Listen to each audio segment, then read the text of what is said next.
Ang dami na po nating napapanood at mukhang kapanipaniwala talaga yung kanilang sinasabi na yung mga statement, yung mga videos na yon na itong si Saldico ay pawang AI generated na mga videos.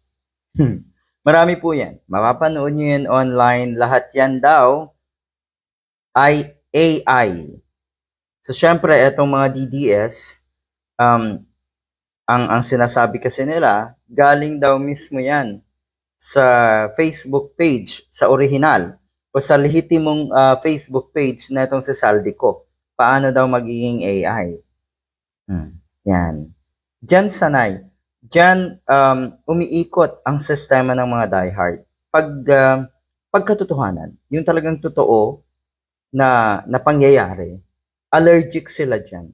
Pero sila po ay nag-i-enjoy sa mga kalokohan, kawalanghiyaan, kasinungalingan, at kademonyohan. Diyan umiikot ang mundo nila. Yan po ang sistema ng kanilang kaisipan. Mamuhay sa ganyang klaseng mundo. At pag sila po ay pag sumambulat na sa kanila halimbawa ang katotohanan, nako, hindi nakakayanin ng mga yan. Kahit po sa totoong buhay nangyayari yan. Kaya talagang napakalaki ang epekto na itong mga Duterte sa mga ordinaryong kababayan natin, yung mga DDS na nabaluktot at napaniwala ng sistema ng mga Duterte. Malala. So yung sinasabi nila na ito daw na Facebook page nga ni Saldico, ito daw ay legitimate. Ito daw yung kanyang Facebook page. Kaya lang kasi sa panahon ngayon, sa technology ngayon, wala talagang pwedeng maitago eh. So ang lumalabas, ito po, bistado ang Facebook page na itong si Saldico nga na may 23 katao sa kanyang na-admin daw. 23 ang admin ng Facebook page na ito ni Saldico. Nagdududa na ang ilang netizen na may nasa likod ng Facebook page ni Saldico na siyang pasimuno ng videos para pabagsakin ang gobyerno ni PBBM or ang ating gobyerno, ang administrasyon ni PBBM. So ito po ay confirmed.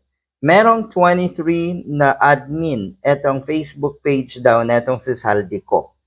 So mukhang yan ang kaduda-duda. Kahit yung video niya nung una pa lang, talagang kaduda-duda.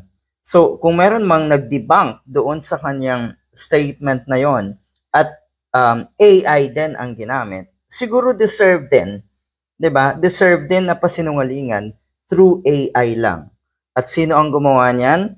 Abay siguro yung mga concerned nating kababayan na una pa lang alam na nila na AI yun at hindi totoo yung pinagsasabi na itong sa Saldico.